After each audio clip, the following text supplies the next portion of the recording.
Ryžių desertas. Apvaliagrūdžiai ryžiai, pienas, įjungiame liepsną, aromatizavimui cinamono lazdelę, verdame. Tuo tarpu pasiruošime mūsų anglišką kremą. Angliškas kremas, Le Crème Anglaise, yra tradicinis, labai senas receptas, tai yra visų ledų bazė, tai yra daugelio desertų bazė ir taip pat tai gali būti atskirai naudojamas kaip padažas. Atskirsime baltymus nuo trinių.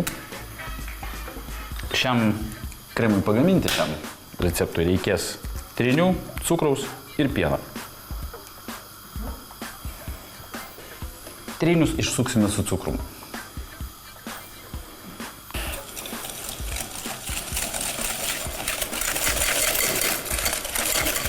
Vienas iš kertinių momentų, kai supilame cukrų ant trinių, juos turime nedelsdami išsukti.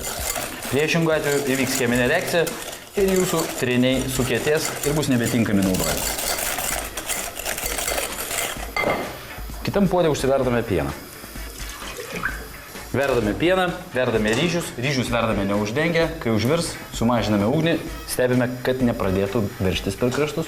Pienui užvirus, verdame tol, kol visas pienas išgaruos, tai truks apie 16-18 minučių.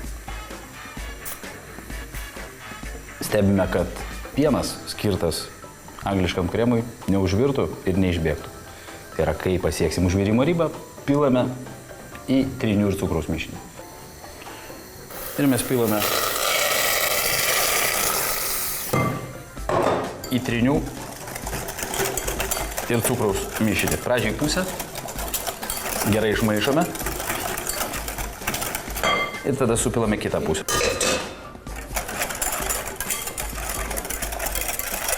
Gerai išmaišome ir šį mišinį grąžiname į puodą. Sumažiname liepsną ir ant pačios mažiausios liepsnos pastoviai maišydami laukiame, kol mūsų mišinys sutirštės. Tai vyks apytiksliai prie 82 laipsnių temperatūros, jos mes neturėtume viršyti. Priešingų atveju gausime omletą.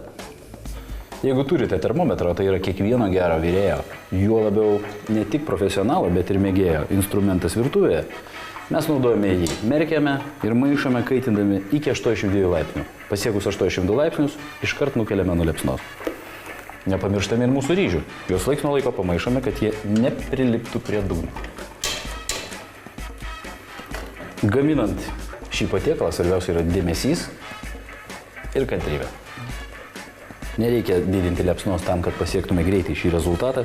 Reikia tai daryti tiesiog iš lėto. Ir konsistencijos, kurios mes siekime, bus panašiai kaip grietinėlė.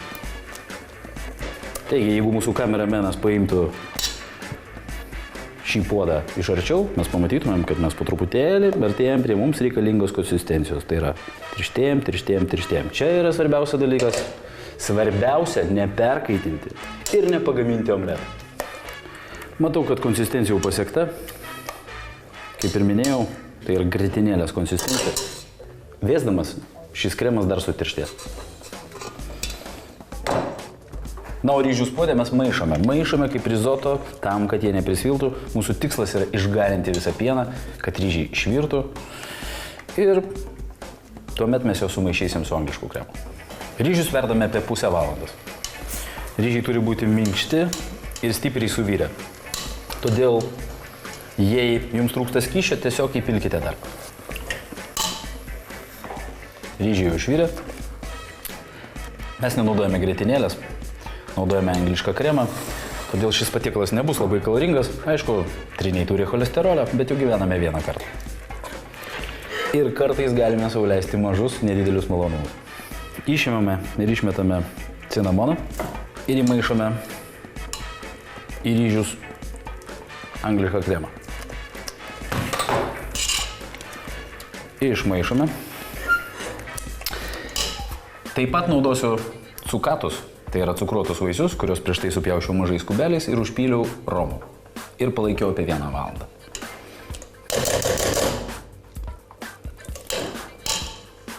Sumaišę ryžius su anglišku kremu, mes duodame šiek tiek šiai masei atvėsti ir tada supilstysime ją į stiklinius indelius, į taures, viskas taip pat priklauso nuo jūsų fantazijos, kaip tik tai pageidavai. Tuo tarpu pasigaminsime karamelizuotas braškes, kurias naudosime kaip garnyrą mūsų šiandienos desertui. Braškes smulkiname postambiais gabaliukais. Neturite braškių? Naudokite vyšnias. Neturite vyšnių? Naudokite avietas. Įkaitintą keptuvę. Beriame cukrų.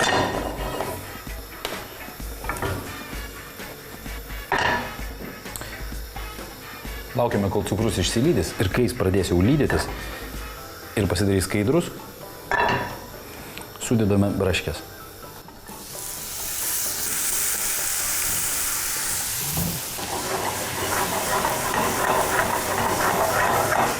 Jei keptuvėje liks neištirpusios karamelės, ne bėda. Visą tai turi trukti kelias akimirkas. Ryžiams šiek tiek atvėsus, dedame juos į taurę, kurią pateiksime savo svečiam. Braškes ir ryžius stiklinėje arba taurė atvėsiname.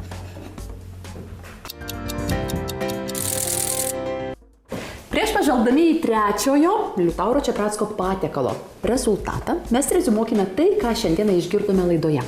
Pirmiausia, priminsiu, kad kalbėjome tema uždirbti iš savo grožio yra naudinga ar gėdinga. Viena mūsų viešnių, drąsių viešnių, tai yra Dovilė, kitaip tariant, Miss Sheep, sakė, kad didžiausia problema jį žvelginti tame, kad merginos dangstosi nebūtais talentais ir slepia tai, kad jos užsidirba tik iš savo išvaizdos. Jos oponentė po skandalingo savo gyvenimo periodo ir seksualių fotosesijų gausos, tai yra Indrė Burlinskaitė, įspėja jaunas merginas neužkibti ant populiarios išsinuoginimo bangos. Mano žodžiais tariant, merginos ir vaikinai, apsičiupinėkit, ar po to, kai buvot nuogi ant viršelio, bent litą kišeniai turit, nes gali būti, kad ir patys praradote pasitikėjimą. Ir tėvai neberamiai miega naktimis. Bet tiek mūsų diskusijos, teorijos ir pamokslų, dabar trumpas reziumė, ką šį rytą sužinojome virtuvėje. Sužinojome, kad ryžių prieš verdant nereikia plauti. Aš valandą dirbau, kalbinau, žmonėms į dūšę lindau. Jisai per valandą atskleidė, kad ryžių virtuvėje plauti nevalia. Ir jie gali būti spalvoti.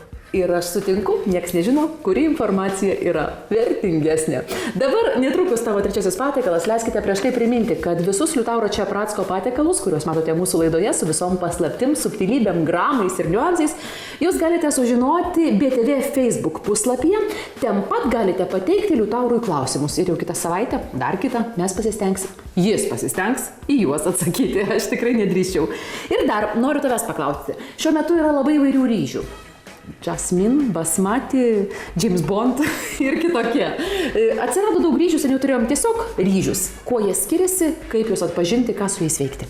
Kiekviena ryžių rūšis turi savo panaudojimą. Indų virtuvėje mes naudojame Basmati, tailandiečio Jasmine. Tiesiog reikia domėtis kulinariją ir tada jūs tiksliai žinosit, kur ir kokius reikia naudoti. Arba gerai žinoti, už ko ištekėjai. Žinoma. Lietuviai turi savo ryžių? Dar apie tai negirdėjau. Mano vyras lietuvis, tavo draugė. Kuri? Štai ir baigėme laidą. Einu laukti deserto. Ačiū, beje, labai tau ačiū. Ir nėra nuodėminga arba gėdinga uždirbti iš savo grožio. Daug blogiau yra uždirbinėti pinigus iš savo kūno.